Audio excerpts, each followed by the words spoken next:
අඟුරුවාතොට බටගොඩ ප්‍රදේශයේ පිහිටි සෙනෙහසේ කැදැල්ල වැඩිහිටි රැඳවුම් මධ්‍යස්ථානයේ ඊයේ රාත්‍රියේ ඇති වූ දරුණු ගින්නෙන් මියගිය පුද්ගලයන්ගේ සංඛ්‍යාව මේ වන විට 12 දෙනෙකු දක්වා ඉහළ ගොස් තිබෙනවා.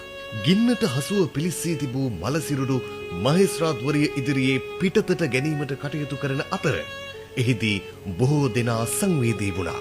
එම සිරුරු අතර තිබී ගින්නට හසුව මියගිය පූසෙකුගේ සිරුරක්ද හමුව තිබුණා. මෙම ගින්නෙන් තවත් පුද්ගලයන් 6 දෙනෙකු බරපතල තුවාල ලබා තිබෙනවා. අනතුර සිදුවන අවස්ථාවේදී වැඩිහිටි නිවාසයේ පුද්ගලයන් 72 දෙනෙකු නවාතැන්ගෙන සිට ඇති බවටත් තොරතුරු අනාවරණය වනවා.